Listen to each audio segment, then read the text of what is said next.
Assalamualaikum warahmatullahi ta'ala wabarakatuh. Alhamdulillahi rabbil alamin, wabihi nasta'in ala umuri dunya waddin. Assalatu wassalamu ala sayyidil mursalin, khatimin nabiyyin Muhammad sallallahu alaihi wa alihi wa sahbihi wasallam, wa ala alihi wa ashabihi wa tabi'at tabi'an lahum bi ihsanin ila yaumiddin. Subhanaka la ilma lana illa ma 'allamtana innaka antal alimul hakim. Rabbi shrah li sadri wa yassir li amri wahlul 'uqdatam min lisani yafqahu qawli. Rabbi zidna ilma warzuqna fahma. Allahumma yassir wa la tu'assir. Rabbi tamim bil khair ya Fattah ya Alim iftah lana futuhal 'arifin. ولا حول ولا قوة إلا بالله العلي العظيم ولا حول ولا قوة إلا بالله العلي العظيم ولا حول ولا قوة إلا بالله العلي العظيم أما بعد. قال الله تعالى في القرآن العظيم: أعوذ بالله من الشيطان الرجيم.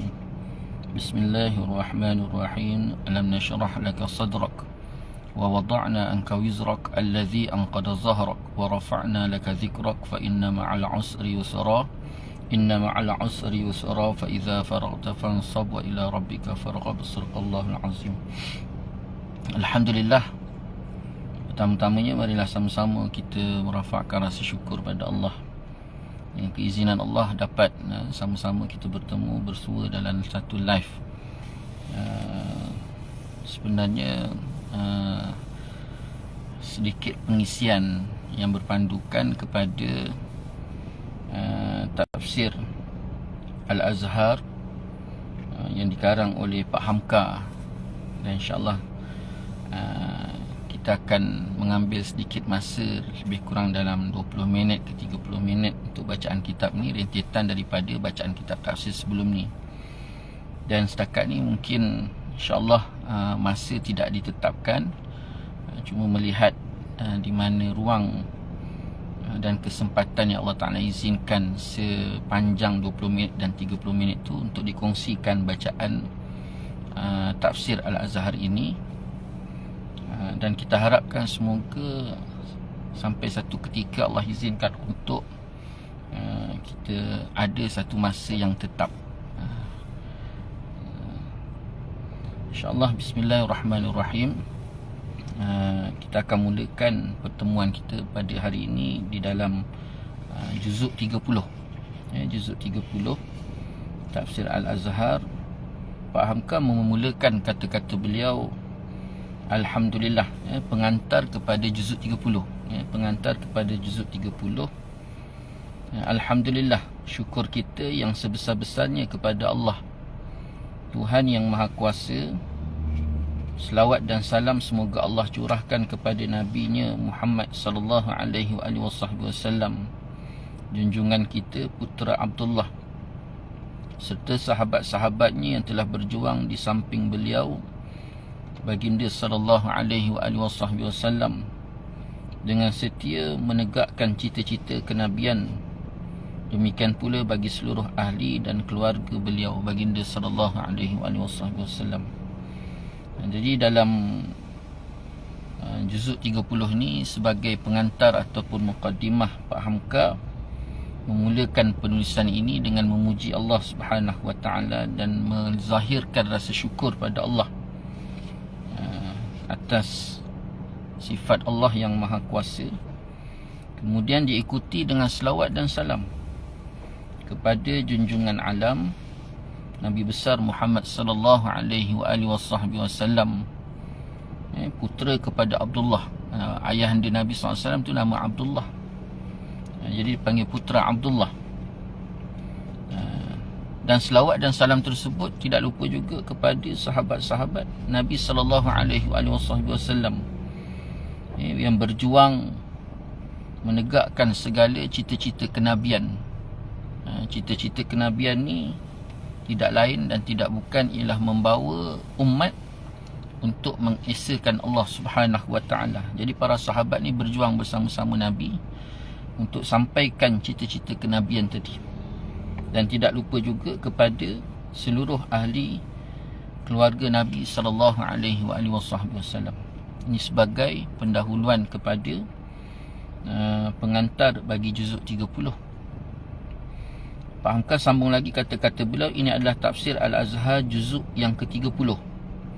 Bersyukurlah kita kepada Allah kerana 37 surah yang terakhir dalam susunan 114 surah Al-Quran yang sanggup kita menghafalnya dan kerap kali kita membacanya di dalam salat. Syukur Alhamdulillah kerana 37 surah bacaan kita sehari-hari ini telah dapat kita hidangkan tafsirnya sejak surah An-Naba, surah ke-78 hinggalah surah An-Nas, iaitu surah yang ke-114. Jadi dia rasa syukur, Pak Hamkah menggambarkan rasa syukur dan terima kasih pada Allah SWT kerana Allah izinkan Pak Hamka dan kita semua dapat merasai ataupun diperhidangkan tafsir 37 surah yang awal. Dia rasa syukur sangat-sangat kerana dapat menghidangkan tafsir 37 surah awal daripada 114 surah. Itu dia dizahirkan rasa syukur dan terima kasih dia kepada Allah Subhanahu Wa Taala. Dihidangkan 37 surah tu daripada juzuk 30. Dan sebelum tu pula 29 juzuk ada 78 surah. Itu maksud dia. Dia rasa syukur kerana dapat berjaya menghidangkan tafsir sebanyak 78 surah dan bakinya ada lagi 37 surah untuk melengkapkan 114 surah dalam perbicaraan tafsir surah-surah ataupun ayat-ayat kalam Allah Subhanahu wa taala. Pada surah-surah yang pendek ini terdapat ilmu pengetahuan yang mendalam dan jitu. Banyak sekali pengajaran terkandung di dalamnya untuk dijadikan pedoman dalam kehidupan kita, dengan kata-kata pendek dan tegas mengenai sasaran-sasaran penting sebagaimana yang selalu didapat pada surah-surah Makkiyah. Kita dapat mengambil pengetahuan yang banyak di dalamnya. Dan memanglah dalam juzuk 30 ataupun juzuk Amma, ini hanya 3 surah sahaja yang diturunkan di Madinah, iaitu surah Bayyinah, surah Ma'un dan surah An-Nas. Adapun yang selebihnya 34 surah lagi, para ulama' ahli tafsir dan asbabun nuzul cenderung mengatakan semua turun di Mekah. Maka terasalah oleh kita suasana surah-surah yang turun di Mekah itu ketika membacanya, penuh dengan tantangan, tahaddi kepada orang-orang kafir, musyrik dan ingkar. Ini dia. Pak Hamka sambung lagi sebagai pengantar awal juzuk 30 ni. Dia kata apa? Dia kata dalam juzuk 30 ni surah dia surah-surah pendek. Tetapi walaupun surah dalam juzuk 30 ni surah-surah pendek, tapi mengandungi ilmu pengetahuan yang mendalam dan jitu. Apa maksud ilmu pengetahuan dalam dan jitu? Iaitu pembahasan yang sangat luas. Pembahasan walaupun surah-surahnya pendek, tetapi pembahasannya sangat-sangat luas. Banyak sekali pengajaran terkandung di dalamnya untuk dijadikan pedoman dalam kehidupan kita. Maka bila pembahasan yang sangat luas tadi, ianya juga mengandungi ibrah dan pengajaran yang sangat-sangat luas, sangat-sangat dalam untuk dijadikan sebagai pedoman kehidupan kita. Dengan kata-kata pendek dan tegas mengenai sasaran penting sebagaimana yang selalu dapati pada surah-surah Makkiyah, kita dapat mengambil pengetahuan yang banyak di dalamnya, dan memanglah dalam juzuk 30 ataupun dipanggil juzuk Amma.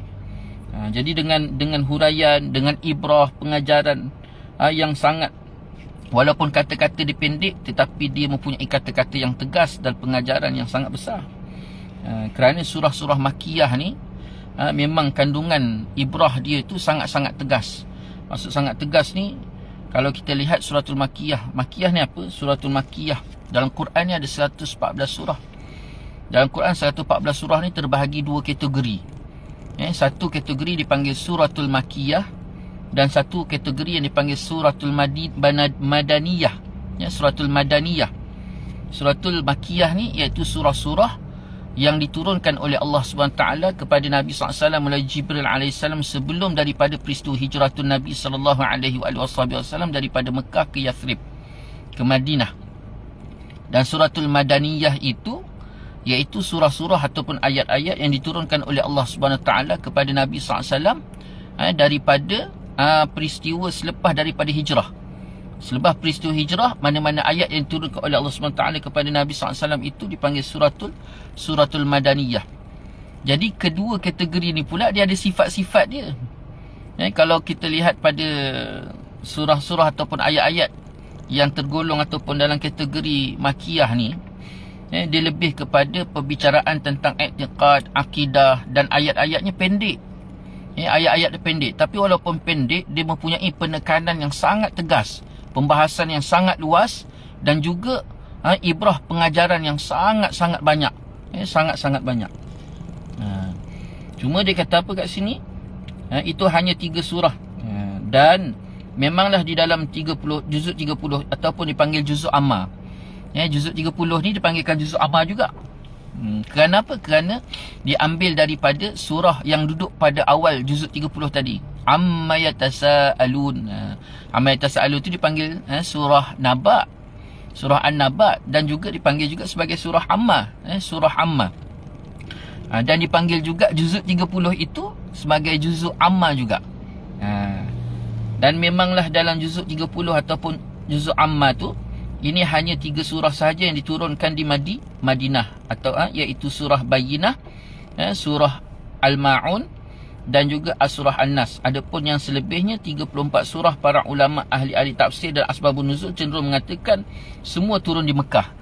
Jadi dalam juzuk Amma tu sendiri, yang kategori suratul Madaniyah tadi tu hanya 3 saja. Dalam 37 surah tadi, 37 surah yang berada dalam juzuk Amma ataupun dipanggil sebagai juzuk 30 tadi, 37 surah itu yang dikategorikan sebagai suratul Madani ataupun Madinah, dibangsakan kepada surah Madinah, iaitu 3 surah semata-mata, iaitu surah Bayyinah. Surah Bayyinah ni surah apa? Surah Lam yakunil ladzina kafaru min ahlil kitab wal musyrikina munfakkina hatta ta'tiyahumul bayyinah. Itu surah Madaniyah. Dan juga yang kedua termasuk surah Madinah lagi ataupun Madani lagi, iaitu surah Ma'un. Surah Ma'un ni surah apa? Ara'aital ladzi yukadzibu biddin fadzalikal ladzi yad'ul yatim wa la yahuddu ala ta'amil miskin. Itu surah Ma'un. Dan juga termasuk surah Nas. Surah Nas. Surah Nas ni surah apa? Surah Nas ni surah apa? Surah apa surah Nas? Dah tak ingat dah. Bukan Wal Asr. Tengok balik. Jadi dan selebihnya tu 34 surah itu semuanya termasuk suratul Maki, ataupun dipanggil surah Mekah, surah dibangsakan kepada Mekah. Yang mana ciri-cirinya itu ayatnya pendek, kandungan isinya besar, ibrahnya banyak, kemudian dia lebih membicarakan tentang i'tiqad, akidah, keimanan, mengesahkan Allah Subhanahu Wa Taala, lebih kepada pembinaan keimanan. Maka terasalah oleh kita suasana surah-surah yang turun di Mekah itu ketika membacanya penuh dengan tantangan, penuh dengan tahaddi kepada orang-orang kafir, musyrik dan ingkar. Jadi dalam surah-surah tu banyak membicarakan tentang tekanan-tekanan yang diberikan oleh Allah SWT kepada golongan-golongan yang ingkar, golongan yang kafir dan golongan musyrik. Itu maksud dia. Kebanyakan suratul Makkiyah ni membicarakan tentang iman dan juga tekanan-tekanan yang diberikan oleh Allah SWT kepada golongan-golongan kafir, musyrik dan ingkar. Itu sebabnya bahasa dia tu pun bahasa yang keras. Bahasa yang digunakan bahasa yang menggambarkan kepada tekanan kepada golongan-golongan ingkar ni. Gaya bahasanya pun berbeza di antara suratul Maki dan suratul Madani. Surah yang dibangsakan kepada Mekah, iaitu surah yang turun sebelum daripada peristiwa hijratul Nabi, dan ayat yang turun setelah daripada peristiwa hijrah yang dipanggil suratul Madani. Gaya bahasanya pun di antara dua kategori itu pun berbeza. Surah Al-As, surah Kautsar, surah Kautsar, surah Al-Ikhlas adalah amat pendek, namun isinya sangat luas, sangat luas dan dalam. Demikian juga surah Falak dan surah Nas, pendek juga namun isinya meliputi kehidupan manusia di tengah-tengah alam. Ni fahamkan, gambarkan. Surah Al-As, surah Al-As ni wal As innal insana lafi khus. Itu dia. Al-Kautsar, surah Kautsar, Al-Kautsar alhaqumut takatsur. Surah Al-Ikhlas, Qul huwallahu ahad. Qul huwallahu ahad adalah amat pendek. Surah-surah, 3 surah tu surah yang paling pendek. Tetapi pendeknya surah tersebut mempunyai isi yang sangat luas dan juga dalam. Demikian juga suratul Falaq dan suratul Nas. Pendek juga, namun isinya meliputi kehidupan manusia di tengah-tengah alam. Begitu juga surah Falaq dan surah Nas. Qul a'udzu birabbil falaq. Qul a'udzu birabbil falaq min syarri ma khalaq wa min syarri ghasiqin idza waqab. Suratul Falaq. Begitu juga Qul a'udzu birabbin nas, suratul Nas. Qul a'udzu birabbin nas, malikin nas, ilahin nas, min syarril waswasil khannas. Itu lebih-lebih lagi, nampak pendek tetapi kandungan isinya itu meliputi kepada segenap penghidupan manusia yang berada di tengah-tengah alam. Nampak hebat. Padahal kalau kita tengok pendek je surah tu, tapi kandungan isinya tu sangat meliputi kehidupan manusia. Tinggi daripada itu sedikit iaitu suratul Fil. Suratul Fil, alam tara kaifa fa'ala rabbuka bi ashabil fil. Dan surah Quraisy. Surah Quraisy, surah apa? Quraisy, li'ila fi Quraisy, li'ila fi Quraisy. Sedangkan surah tu semua tu Fil, surah Fil dan surah Quraisy pun termasuk juga termasuk juga surah-suratul Maki, tetapi dia mengandungi satu yang sama, iaitu pembahasan yang sangat luas. Sedangkan surah yang diturunkan di Madinah yang mengandungi kata-kata pendek hanya 2 sahaja, iaitu suratul Nas dan suratul Ma'un. Dan suratul Madinah yang paling panjang ialah suratul Baqarah, mengandung 2 juzuk ditambah 1/4. Surah Madinah yang paling pendek suratul Ma'un, dan yang kedua suratul Nas. Kemudian surah Madinah yang paling panjang sekali, paling panjang lagi suratul Baqarah, 2 juzuk lebih, 2 juzuk 1/4. Tapi suratul Maki yang paling pendek tadi tu, suratul Maki tadi yang paling pendek iaitu suratul Falaq, suratul Nas, suratul Al-As, suratul Kausar, suratul Ikhlas. Kemudian suratul Falaq, suratul Nas tu paling pendek. Tapi yang panjang sikit daripada tu suratul Fil dan suratul Quraisy. Tu bagaimana perbezaan di antara 2 kategori, iaitu suratul Maki dan suratul Madani. Kalau suratul Maki, dia berkisar lebih kurang aja ayat-ayat pendek, surah-surah pendek, kan, yang kita jumpa dalam juzuk 30. Tapi kalau suratul Madani ataupun surah yang dibangsakan kepada Madinah, paling pendek iaitu suratul Nas dan juga suratul Ma'un. Tapi yang paling panjang dalam ayat-ayat yang dikategorikan dalam surah Madani iaitu suratul Baqarah. Suratul Baqarah ada 2 juzuk 1/4. Panjang tak panjang, lebih kurang dalam setengah jam ke 40 minit. Lebih ke 1 jam, lebih kurang 1 jam lah. 1 jam kalau kita baca. Kita orang biasa baca suratul Baqarah ni lebih kurang dalam 1 jam lah. Lebih kurang 1 jam insyaAllah. 2 juzuk lebih. Sekali lagi kita bersyukur kepada Allah SWT kerana surah-surah yang 30 juzuk, 37 surah banyaknya terkandung di dalam juzuk 30, yang mengandung berbagai urusan kehidupan, hari kiamat, tolong menolong sesama manusia, pemeliharaan anak yatim, menyantuni fakir miskin, bahkan sampai kepada semangat menghadapi perang dengan kuda yang tangkas berlari pun disuruh menjadi perhatian kita. Tu dia.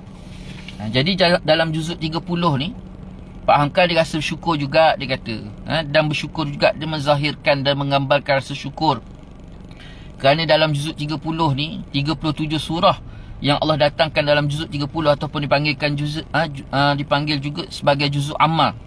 Walaupun 37 surah dalam juzuk 30 tadi, tetapi dia mengandungi kepelbagaian perbincangan dan juga pembahasan. Disebut kat sini apa? Urusan kehidupan, hari kiamat, tolong menolong sesama manusia, pemeliharaan anak yatim, menyantuni fakir miskin, bahkan sampai kepada semangat menghadapi peperangan dengan kuda yang tangkas berlari pun disuruh menjadi perhatian kepada kita. Maknanya terlalu banyak setiap lapisan dan angle pembahasan dalam juzuk 30 yang berkait rapat untuk kehidupan kita. Kelak di satu ketika dibayangkan perjalanan kafilah di musim panas ke Taif dan di musim dingin ke negeri Syam yang sedang sendirinya menimbulkan semangat berusaha. Di dekat itu dibayangkan betapa Allah mempertahankan rumahnya yang suci daripada makar jahat musuh-musuhnya. Jadi dalam tu juga macam mana nak gambarkan bagaimana Allah SWT tu menggambarkan perjalanan kafilah di musim panas ke Taif dan juga musim dingin ke Syam. Dan dengan sendiri menimbulkan semangat berusaha. Itu semua. Kenapa? Kerana juzuk 30 ni secara tak langsung menggambarkan sebagai motivasi dan kekuatan kepada kita untuk menghadapi kehidupan. Itu secara menyeluruh. Itu gambaran secara menyeluruh oleh Pak Hamka. Bagaimana kita nak bina kehidupan diri kita, jati diri, semangat untuk diri kita itu ada dibicarakan ataupun perbincangan perbahasan dia ada dalam juzuk 30 ini.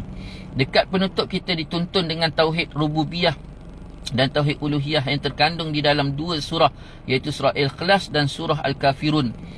Jadi penghujung surah nanti kita jumpa surah Ikhlas, Qul huwallahu ahad, dan juga Qul ya ayyuhal kafirun. Dua surah itu yang membicarakan tentang tauhid dan akidah kepada Allah Subhanahu wa taala. Qul ya ayyuhal kafirun tu perbicaraan tentang tauhid, akidah. Qul huwallahu ahad, Allahus samad, lam yalid wa lam yulad wa lam yakul lahu kufuwan ahad. Tu pun membicarakan tentang tauhid. Dan di penutup sekali kita disuruh kepada Allah yang Maha Esa daripada segala bahaya yang ada di alam sekeliling kita dan daripada bahaya jin dan manusia pula, iaitu di suratul Falaq dan An-Nas. Pada penghujung surah iaitu suratul Falaq dan suratul Nas pula, bagaimana Allah SWT perintahkan kepada kita supaya kita minta perlindungan pada Allah SWT daripada segala mara bahaya musuh-musuh, terutamanya musuh jin dan syaitan, iaitu Qul a'udzu birabbil falaq dan Qul a'udzu birabbin nas. Bersyukurlah kita berkali-kali kepada Allah SWT bila surah-surah ini dapat kita baca dengan fasih, selanjutnya dapat kita hafal sehingga dapat menjadi bacaan di tiap-tiap solat, mana yang kita anggap patut dibaca di saat itu dan dapat kita faham pada isinya, akhirnya kita dapat amalkan sehingga redha Allah SWT datang kepada kita. Amin. Jadi patut kita rasa bersyukur. Jadi dekat sini Pak Hamka waktu penutup bagi mukadimah juzuk 30 ni, dia rasa bersyukur sangat kerana Allah Ta'ala izinkan kita untuk membaca surah-surah Allah Subhanahu Wa Ta'ala tadi. Bukan hanya sekadar membaca, dapat menghafal dan juga dapat dibaca ayat-ayat tadi dalam solat. Tu rasa bersyukur sangat. Sebab apa sekalipun yang Allah berikan pada dua tangan kita ni, lebih-lebih lagi sesuatu perkara yang boleh mendekatkan diri kita dengan Allah, patut kita rasa bersyukur. Sebab benda yang kita dapat tu bukan semua benda orang lain dapat. Macam baca Quran, bukan semua orang boleh baca Quran. Dan bila dah pandai baca Quran pula, bukan semua orang yang dapat baca Quran. Kemudian dah dapat baca Quran tu pula, bukan semua orang pula yang boleh bawa ayat Quran yang dibaca tadi dalam solat. Tu yang Pak Hamka kata rasa syukur sangat-sangat pada Allah SWT dan minta ia menjadi sebab untuk mendatangkan redha Allah SWT kepada diri kita. Minta pada Allah bukan untuk berbangga-bangga, tetapi apa yang kita dapat ini untuk mendekatkan diri kita kepada Allah Subhanahu Wa Taala. Itu sebabnya apa yang kita ada ni, kita rasa syukur sangat.